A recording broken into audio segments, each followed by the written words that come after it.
亲爱的朋友们，欢迎来到微光夜读。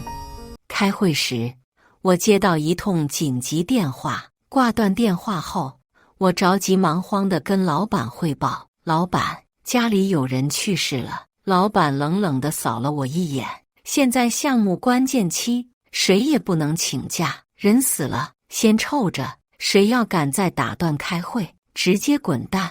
我摸了摸比脸还干净的痘，默默地闭上了嘴巴。只是老板不知道的是，去世的人是他最为宝贝的女儿。老板的爱人没打通他的电话，情急之下把电话打给了作为老板助理的我。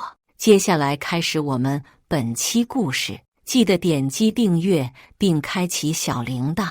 老板平时就不怎么接他爱人的电话，说他整天在家闲得没事就爱胡思乱想，疑神疑鬼，嫌他烦人。倘若来电显示是他女儿，那不管手上有多重要的事，也必定第一时间接听。有时候他兴致起来，和我们闲聊2句，3句话内必定提他女儿多么聪明又优秀，哪怕他女儿是个骄横跋扈的二世祖，他也依旧炫耀着他女儿恃强凌弱的事迹，把那当成是他女儿聪明的体现。也只有提到他女儿时，大伙才能在他身上看到一些人的品质。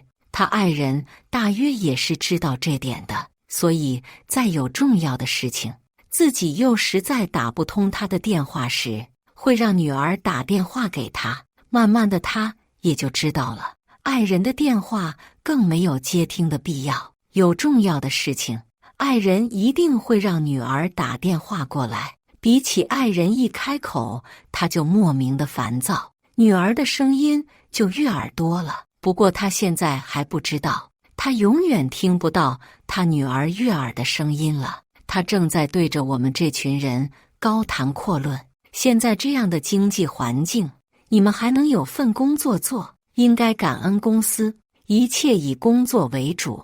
对，我们应该感恩公司以财务困难为由，陆陆续续拖欠了我们长达2年的工资，导致我现在都比脸还干净。今年已经过去10个月，我才申请下来3个月的工资，勉强维持，没被饿死。其他同事或许不知道公司的财务情况，以为真的困难到破产的边缘。我是助理，大概是知道一些的。就在上个月，老板还送出去300万。上个月，公司涉嫌违规经营，罚款200万。上个月，老板以公司名义提了一辆豪车，作为送给他女儿的成人礼。掏这些钱的时候，那真是爽快，财务也不再说账上没钱，合着哪里要用钱都能掏出来，就是员工的工资发不出来。不做老板的助理不知道内情，做了才知道，他不仅要敲骨吸髓，还要我们感恩戴德。休假不是必须的，人死了，难道你请假回去就能活过来？先臭着又有什么影响？你看，家里死了人这样的大事，他不让人请假不说，还要硬上价值。你在公司把工作做好了，不是更有意义，更能创造价值？人活着不就是为了创造价值？一个不会创造价值的人，那活着干什么？他就是这样，一旦有人抛出一个令他不快的话头，他必然要借着这个话头讲一番有利于他的歪理来教训我们。同事们都忍着耳朵听他高谈大论，向我投来同情的目光。又不是我家里死了人，这目光应该投向老板啊。讲完这番道理，他又让 HR 汇报工作。HR 翻着手上的季度总结，汇报完一些数据性的工作后，又说业务部的李秀怀孕了，今天请了半天假去产检，死人都不让请假，怀孕请假去产检，想来会令老板大不悦。果然，他皱眉打断 HR， 骂骂咧咧地说：怎么又有女员工怀孕？你们人事是怎么做工作的？ HR 不敢说话，他是公司的人事，哪里管得了员工的床事？老板很快就拿了主意，把他调到西郊的站点去。西郊很远，地铁加公交单程都要2个半小时才能到。我知道这是老板逼退怀孕女员工的惯用伎俩。我姐就是怀孕期间被她老板用这种方法整离职的。我看着老板，忍不住出声：“老板，西郊太远了，地铁公交要转好几趟。李秀每天这样来回折腾，流产怎么办？”老板不耐烦地闭了下眼，然后转过头来，似笑非笑地看着我：“怎么，是我让李秀怀孕的？我得为她负责是吧？你脑子坏掉了？谁让她怀孕的？谁负责伺候她？咱们公司是开门赚钱的，不是伺候孕妇的。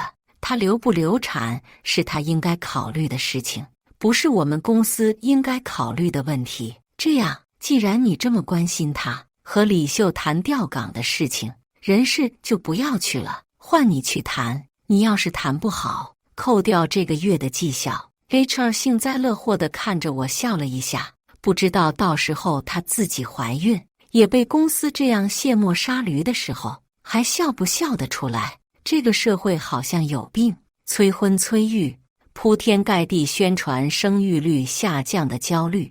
可是女员工怀孕了，却会在第一时间被针对、受欺负。这时候把怀孕的女员工逼走，生育保险也会因为停缴而用不了。我姐生孩子就没享受到生育保险。我想起姐姐怀孕那段时间在他们公司受到的委屈，兢兢业业工作5年，却连生育保险都没法享受。现在这种悲剧还在不断上演，到时候我怀孕了，也不可避免会被这样对待。我实在忍不住说：“老板，你想想，如果你的女儿怀孕了，在公司被这样对待，你会不会心疼？”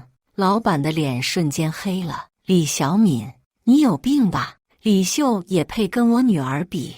你脑子被猪吃了？我女儿要是怀孕了，我请10个保姆照顾她，她还需要上班吗？所以我们勤勤恳恳的工作，家里死了人都不能请假，到头来都是为了老板能够请得起10个保姆伺候他女儿在努力。”我被骂得狗血淋头，旁边的同事忍不住小声提醒我：“女儿是他最宝贝的，说他女儿就是触他的逆鳞，你这不是找骂吗？”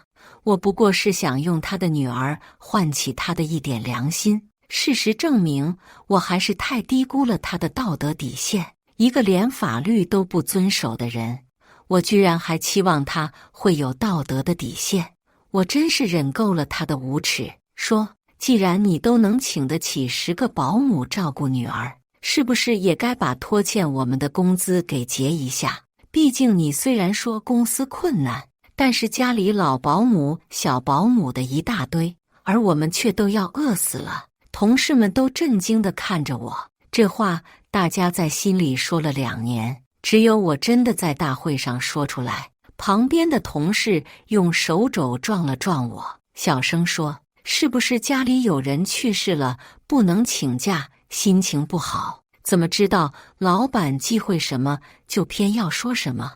当着大家的面使劲把老板的脸按在地上摩擦。你不想在这行混了？同事的担忧不无道理。这老板虽然对员工无耻的没有下限，在行业里却混得风生水起，关系盘根错节。我因为拖欠工资的事情提了3次辞职，最后他威胁我说，要是我敢撂挑子不干，他就让我在这行里混不下去。现在我不管了，混不下去就混不下去吧，反正等他知道我隐瞒了他女儿的死讯，也是混不下去的，不如现在就鱼死网破。毕竟做了他这么些年的助理，手里还是有些东西的。我小声对同事说，不是我家里死人了，是老板的女儿死了。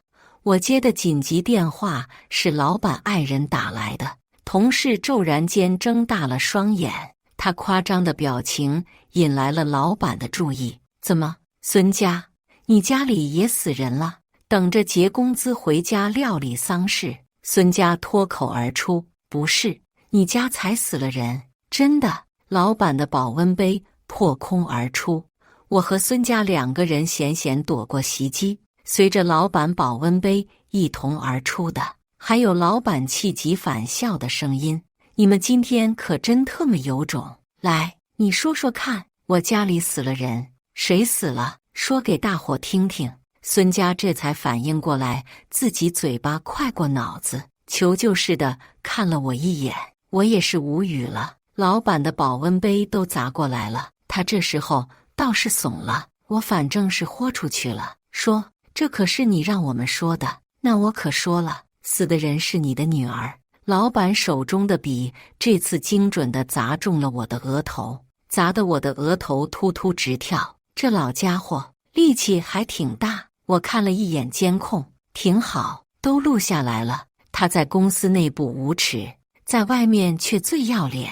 到时候监控画面一公布，他在外面的伪善形象就会轰然倒塌。如果舆论能够发酵，那么蝴蝶效应一起来，这公司离倒闭也就不远了。我一点也不生气，平静地把笔捡起来，保留物证。老板却气得缓了好一会儿，忽然指向 HR： 等下开完会，让他们俩滚蛋，1分钱赔偿也不能给，这事你来处理。HR 有点崩溃了：老板，你当着他俩的面说，我还怎么做工作？他俩会告公司的。谢谢，不需要你这样提点，我们一定会去告的。毕竟公司法务提醒过我，说公司拖欠我们的工资，无异于是在给我们送钱。他还亲自指导过我如何收集证据，即使我现在就走人，也能随时拿出证据来起诉公司。法务甚至还给我推荐了一个业内有名的律师，说保证我到时候一告一个准。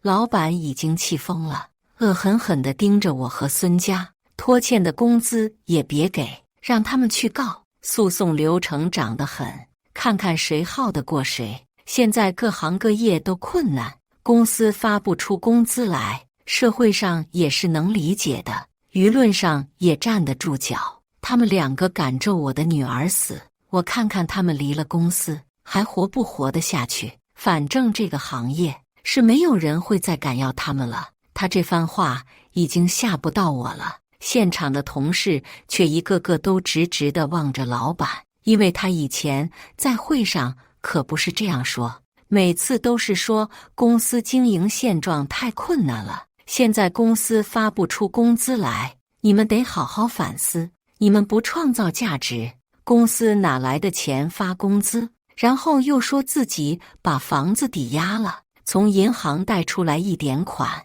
可以先给大家发1个月的工资解围，后续的再想办法。我房子都抵押了，你们也要努力为公司创造价值之类的。现在直接就在盛怒之下说出，不但解雇赔偿款没有，连拖欠的工资也不结了。在座人人都被拖欠工资，怎么不会由人推挤？想到自己的工资恐怕也很难要到了。老板不愧是老板，气成这样了，还不忘安抚他们。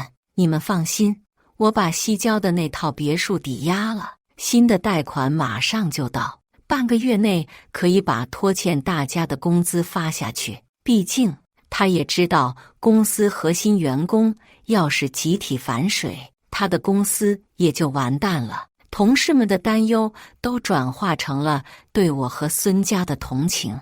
我只用1句话就把他们拉到了自己阵营。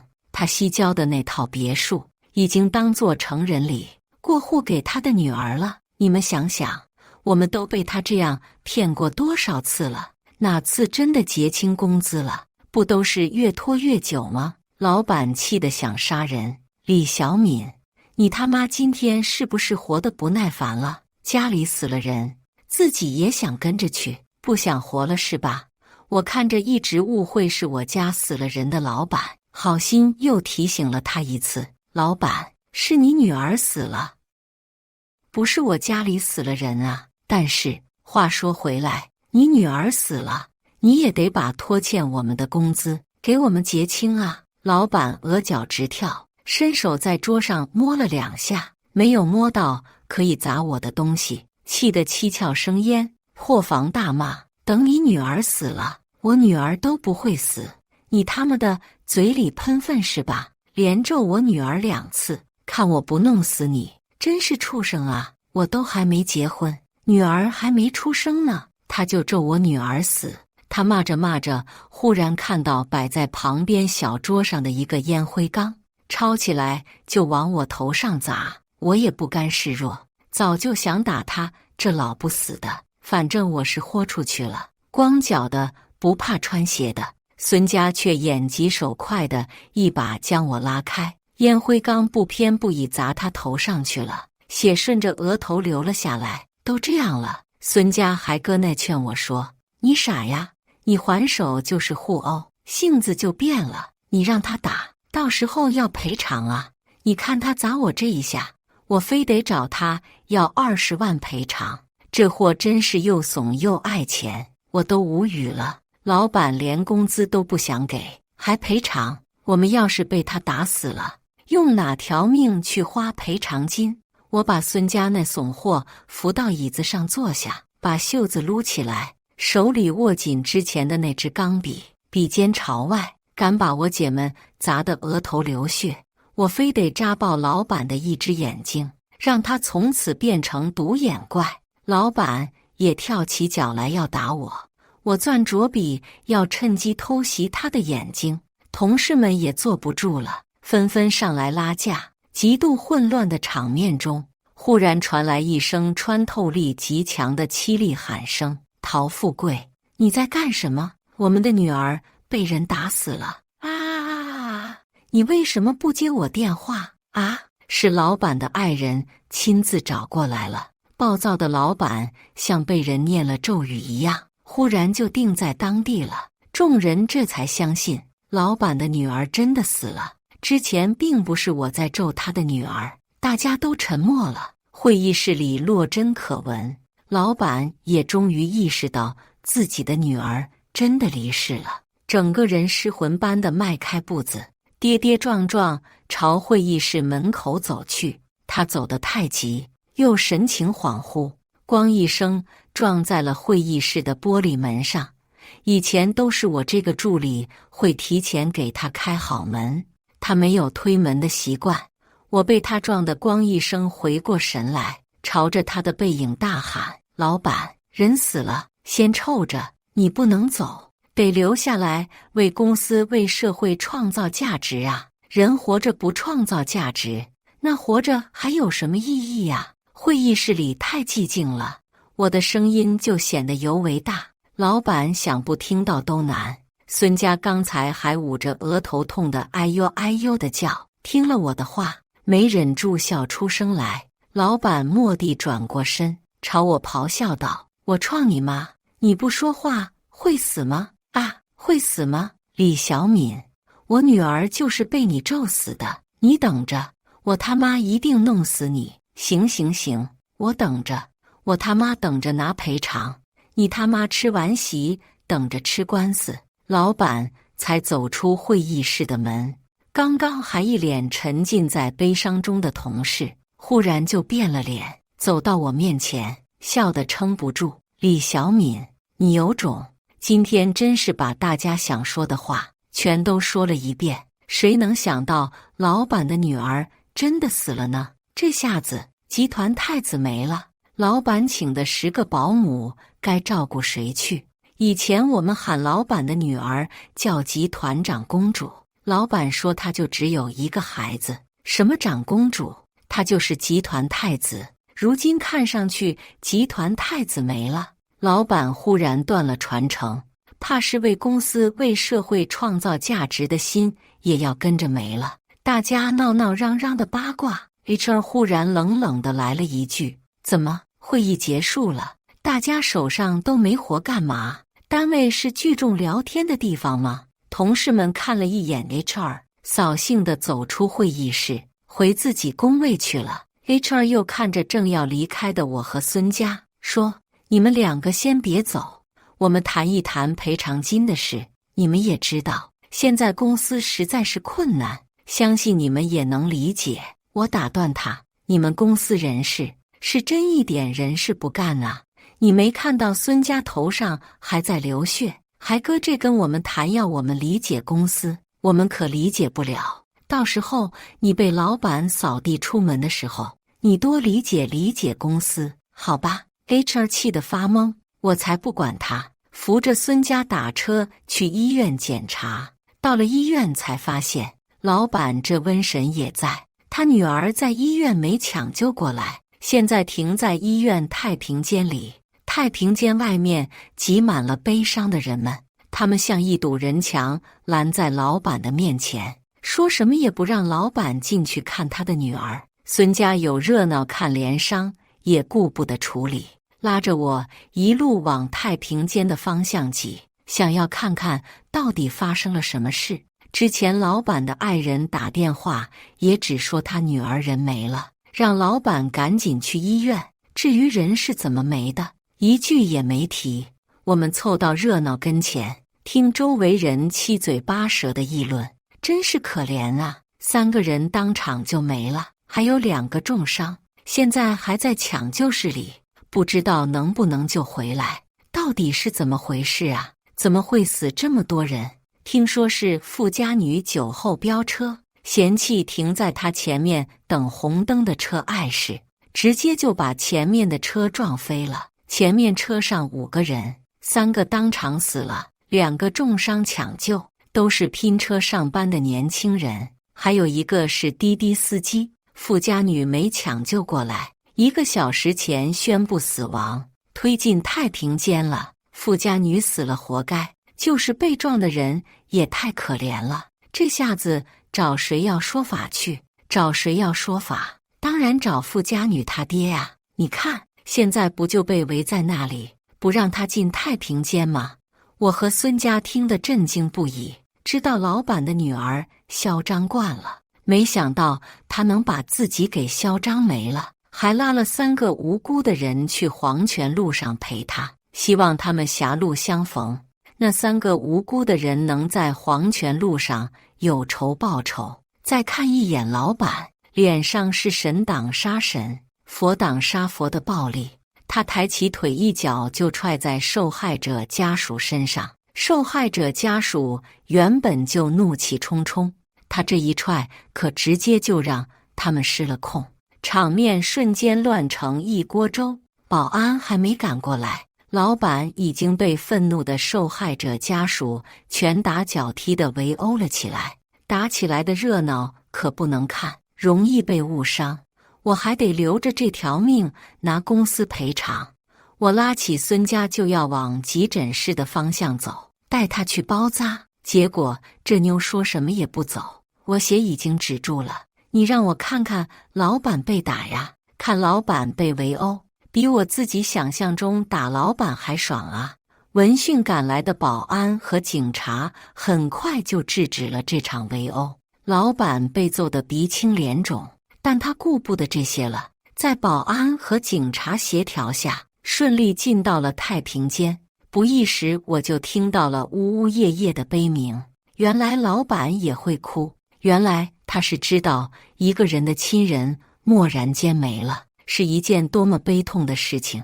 可他就是把员工当成没有情感的机器，要求员工即使亲人离世，也不可以离开工作岗位。他什么都知道，但为了他的利益，他就是要把员工不当人。和孙家在医院检查包扎完，走出医院的时候，我接到了公司法务的电话。小敏，老板的女儿撞死人了。公司开会的时候，他去开庭了，还不知道老板女儿的事情。我嗯了一声，他又说，老板说警察已经立案，让我做好准备应对诉讼。他的意思是，他1分钱也不会赔。他说是那些人挡了他女儿的路，导致他女儿死了。到底是什么情况？你知道吗？我把今天发生的事情简单跟他讲了一下。他在电话那头深吸了一口气。天哪！我为这种人打官司，一定没有好下场。问题是，现在他女儿也死了，还是醉驾，保险公司也不赔。他女儿又成年了，他要是不赔，受害者家属也拿他没办法。等等，他女儿驾驶的那辆车是不是挂在公司名下？确实，老板女儿驾驶的豪车正是老板送给他的成人礼，是挂在公司下面的。我一下子明白过来，说这就想办法把撞人的豪车是在公司名下的事实透露出去。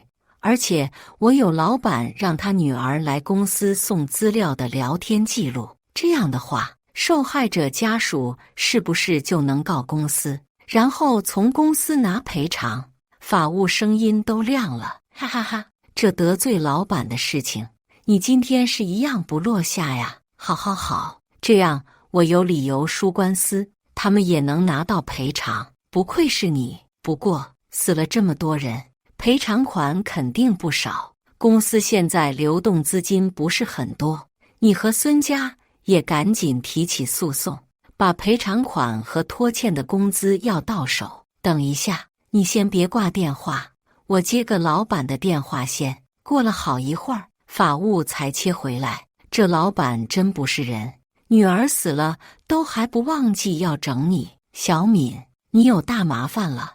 我知道他说的大麻烦是什么，我也早有对策。有大麻烦的其实是老板，要的就是让他祸不单行。做老板的助理，少不了背锅的事。我早知道这老板没有一点人性，又怎么会不做提防？所以他要是敢在这方面找我麻烦，那他就是自寻死路。老板的女儿下葬后，法院的传票也送到了他的公司。开庭前，我在网络上为老板点了一把火，把那天开会的录音和监控画面都放到网上去了，并且点名老板就是醉驾飙车撞死人的富家女的爸爸。原本网络上对富家女飙车撞死人的新闻关注度就很高，现在加上老板在开会时的逆天言论和殴打员工的监控，顿时引起了轩然大波。网友们都很愤慨，天哪，这是什么新时代奴隶主？不仅拖欠工资，员工家里死人还不让请假，黄世仁再生都要说句甘拜下风，和我们老板的嘴脸一模一样，令人恶心。果然啊，什么样的老板养出什么样的女儿，简直是嚣张到令人发指。言论不断地在发酵，有网友开始给老板寄各种各样恶心恐怖的东西，甚至他住的别墅也被愤怒的人们泼上了红漆。公司也受到前所未有的影响，业务和订单急剧下降，客户为了声誉，迅速终止合作，和他切断业务往来。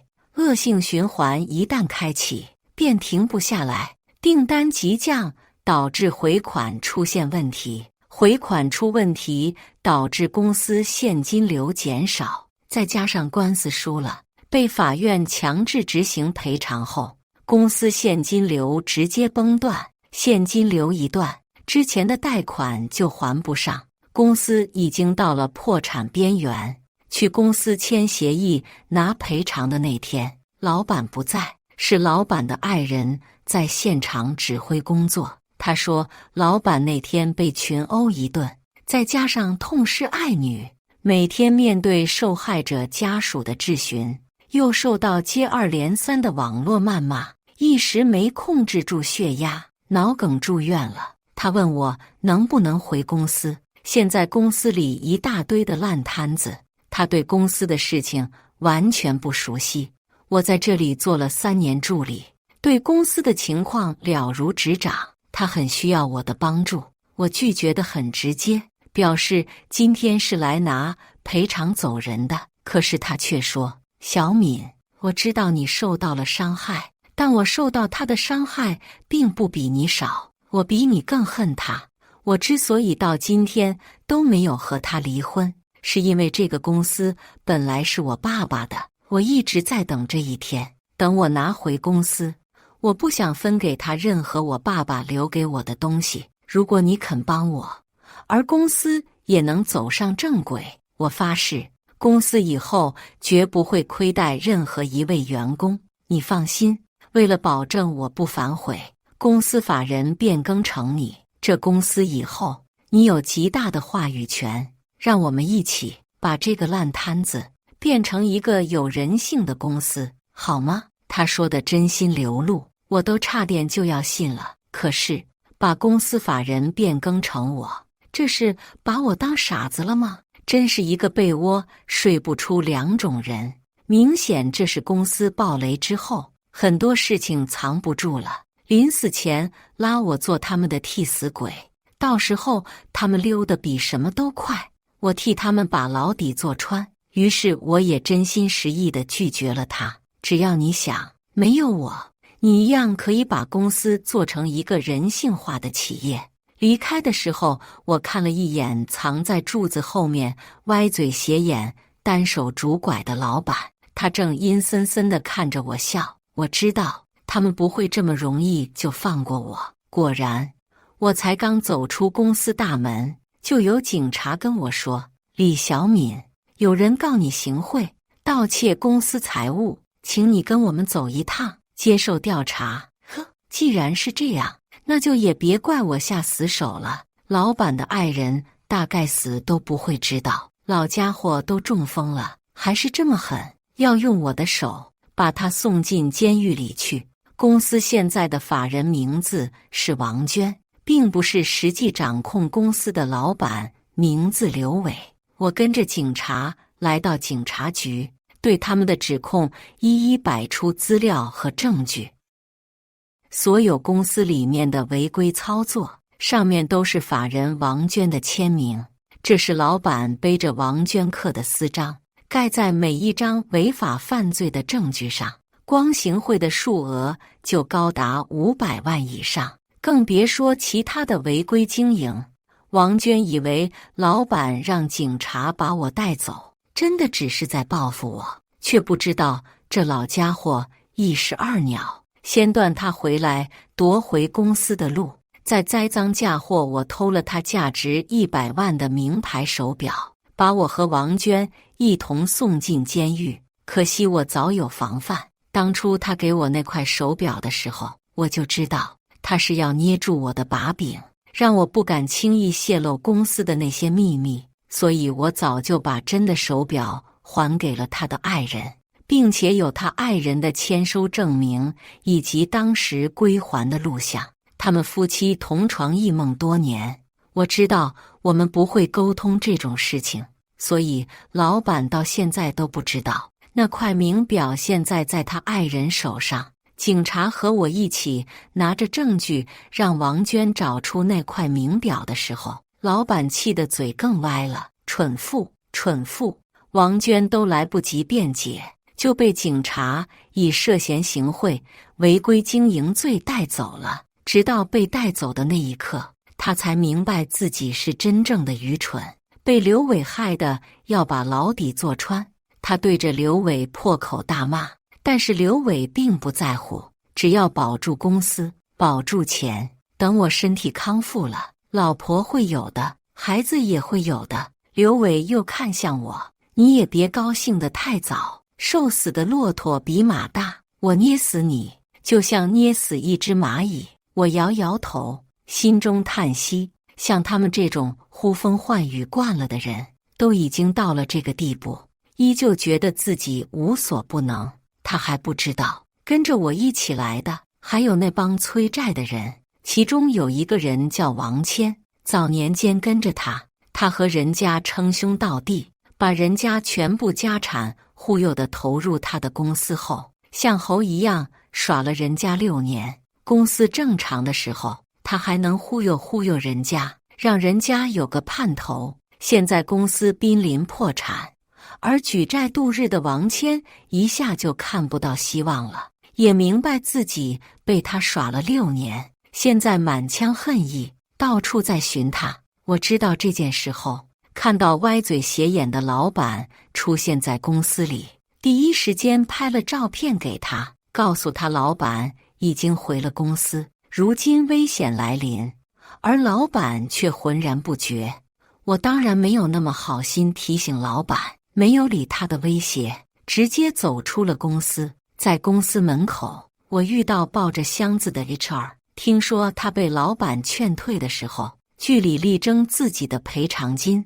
然而公司账户上的钱已经赔了个精光，如今公司只有债务，没有资金了。老板让他去告，反正公司破产，到时候等他告赢了公司，再来公司看看还有没有值钱的东西可搬。他气得在公司里大喊大叫，说自己帮老板干了那么多不是人干的事，结果落得这个下场。老板真不是人，老同事相见不打招呼怎么好意思呢？于是我喊住他，笑着问：怎么现在你也被扫地出门了？怎么不理解公司闹得那么难看呢？HR 气得脸色涨红，你就一定要落井下石吗？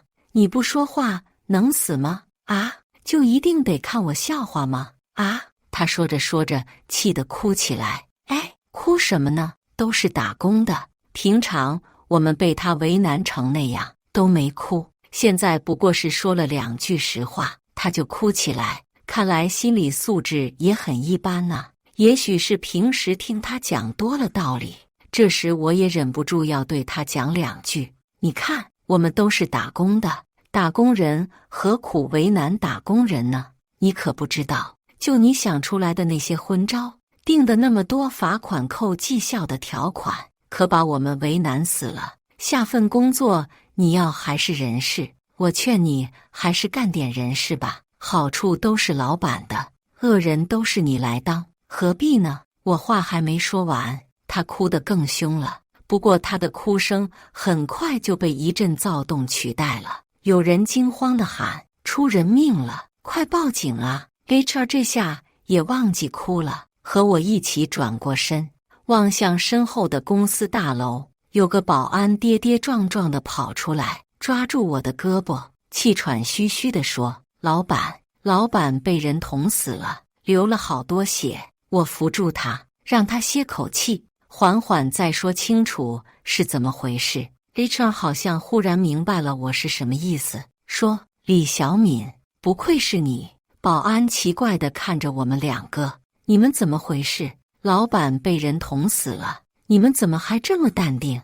你们是不是没听清楚？死人了呀，出人命了呀！我拉着他一起坐在台阶上，从兜里掏出一把瓜子，塞到他手里。别急，慢慢说，事情是怎么发生的？保安虽然觉得奇怪，但看到我和 HR 都开始嗑起了瓜子，也跟着嗑起来，说：就老板以前有个跟着他的小弟，叫王谦的，你们应该知道吧？被老板忽悠了6年，这次知道自己的身家投资全部打了水漂，一气之下把老板给捅了。那人也是神奇，捅老板之前还和老板在办公室喝了一盏茶，还和老板叙旧，还安慰老板的丧女之痛，让老板节哀，还说相信老板可以东山再起。谁知等老板起身去接电话的时候，他马上就抽刀捅在了老板腹部，担心老板死不透，又连捅了好几刀。我们隔着玻璃看得清清楚楚，他动作太快了，我们根本都来不及进去救人。是了，老板担心被催债的人打，他的办公室门口都安排了好几个保安。王谦和老板一直没有撕破脸，甚至为了卸下老板的戒心，他还带了礼物来，这才得以能够顺利地进入到老板办公室中。他们叫我赶紧下来报警。哎，你们谁有手机？我手机玩游戏玩没电了。我掏出自己的手机，说：我有手机。保安激动地催促我：那你快打电话报警啊！我笑笑：急什么？人死了，先臭着。这是老板的名言。现在老板死了，我们更不应该违背老板的意志。保安若有所思地点点头，说的好像有道理。他话音刚落，忽然砰的一声，王谦从楼上跳了下来，摔在我们不远处。我连忙拨通110，喂，我要报警，出人命了。地点是……保安这下子想不通了，这有什么想不通的？老板死了不着急，不过是老板求人得人的结局，而其他人死了，我们作为公民，自然是要第一时间报警的。感谢大家的观看，本期故事精彩吗？欢迎大家在下方评论区吐槽。如果你喜欢这类故事，记得点击订阅微光夜读，并分享给更多的人，这会对我帮助很大。再次感谢大家的观看。